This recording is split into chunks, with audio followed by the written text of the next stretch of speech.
Tension में बेचारे दुबली हो जाते हैं, हम खुशी में मोटे हो जाते हैं। शिवानी पहले भी अच्छी थी, आज भी अच्छी, आजीवन अच्छी रहेगी, क्योंकि इसने जीवन में मतलब का रिश्ता नहीं रखा, इसलिए हमेशा खुश रहे। महाराज जी का है, मनीष जी अच्छा है, सगाई हो गया तुम्हारा, बहुत सारी शुभकामनाएं। ओह माय गॉड, बहुत सारी शुभकामनाएं। हमको लगा एंगेजमेंट रिंग यहाँ कौन पहनता है भाई, हमको लगा रिंग दिखाओगी। बहुत सुंदर, बहुत भगवान हमारे जीजा के खुश रखस हमेशा। ठीक बात, तू भी आ कर लो। लेकिन अच्छी बात है ना जी कि हमके चाची का हीरा भतीजा राजा जी, कि हमके चाची का हीरा भतीजा राजा जी, प्यार करे से पहले सोचला नतीजा राजा जी, कि मोर बहिनिया के बने पर जीजा राजा जी। ये जीजा जीजा कही के हो गया। हे कृष्ण, क्या हुआ ये? औरी जिया बात नहीं को आया पना दीदिया से, अरे दिन धारवा वो तारू करे जगू का वो तारू हो। ये आपकी हाइट से मैच कर रहे हैं। ये क्या आप लोग कान में फुसुर फुसुर कर रहे हैं लोग? हम लोग तारीफ कर रहे थे, कभी कभी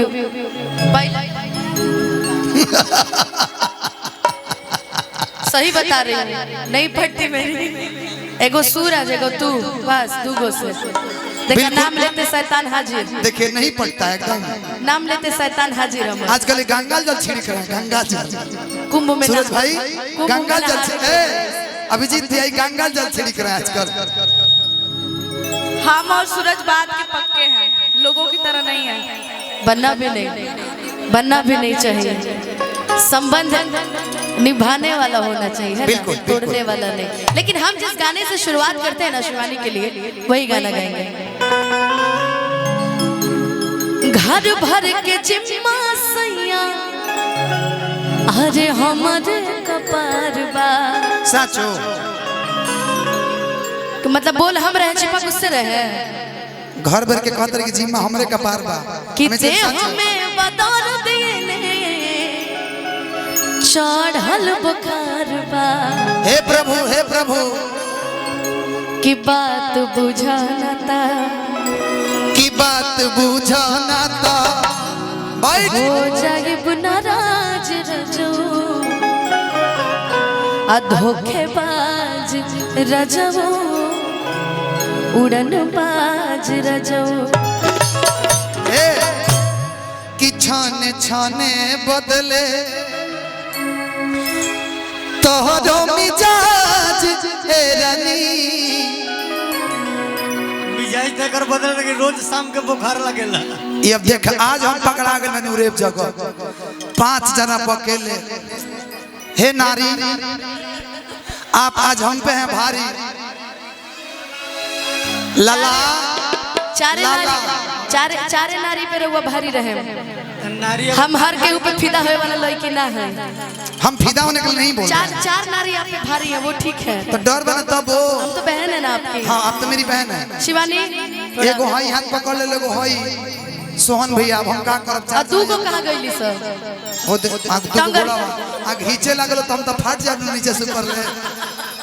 आइए भैया। छाने छाने बदले तोहरो मिजाज रजौ, धोखेबाज रजौ, उड़न बाज रजौ। छाने छाने बदले तोहरो मिजाज रजौ, धोखेबाज रजौ, उड़न बाज रजौ।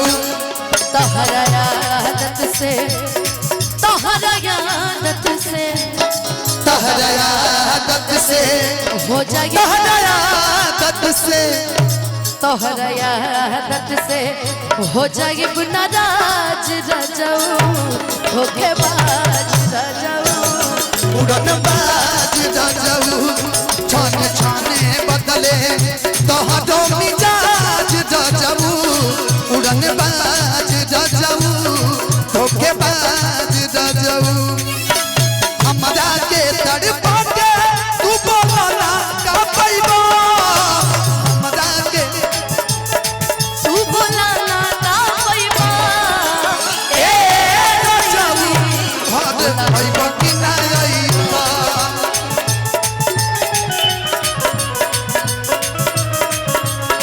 छाने छाने बदले तोहरो मिजाज रजऊ धोखे बाज रजऊ उड़न बाज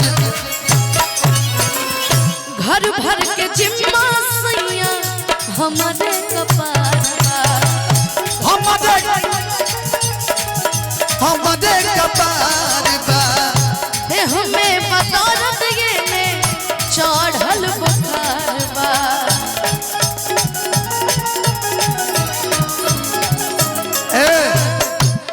इत 103 डिग्री का बुखार बा पगले के अजबले हम कुंवर हई पर्सनल खाली तोहार हई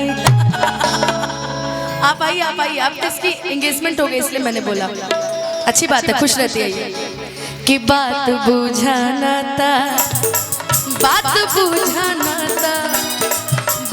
बुझाना था हो जाएगी गुनाराज रजऊ धोखेबाज रजऊ उड़न बाज रजऊ छाने छाने बदले तोहरो मिजाज रजऊ धोखे बाज रजऊ उड़न बाज रजऊ जानते हैं धनंजय जी जी। हमारे रिश्तों में दूरी क्यों हुई थी जानते हैं कि जाए पिया जवानी हमर जरई रे गइलाना जाए पिया जवानी हमर एगो नचनिए कारण कनिया के भुलई रे गइलाना एको नचनिए कारण कनिया के भुलाई रे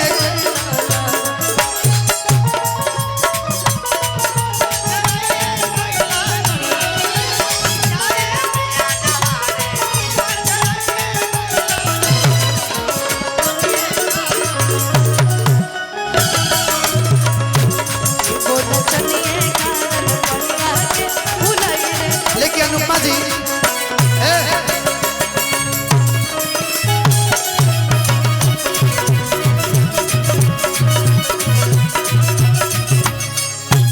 ए चलत रहे हम कहीं अबे हम बोलब तो भाई लो हल्ला जरूर करी दीदिया के देवर गोड़ोल बट नजरी दीदिया के देवर गोड़ोल बट नजरी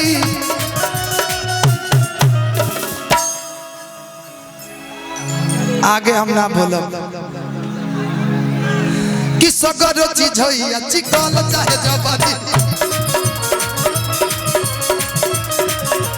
छाने छाने बदले तोहरो मिजाज रजऊ उड़न बाज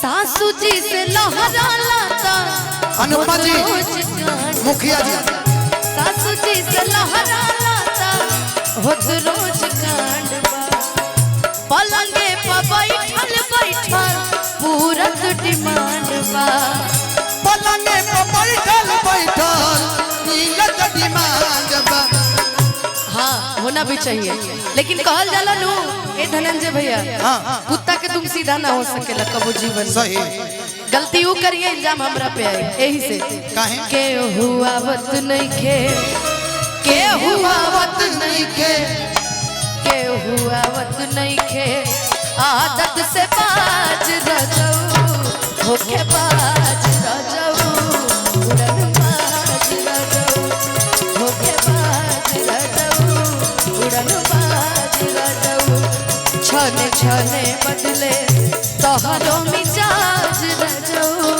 धोखे बाज रजऊ उड़न बाज रजऊ उड़न बाज राजऊ छाती छाती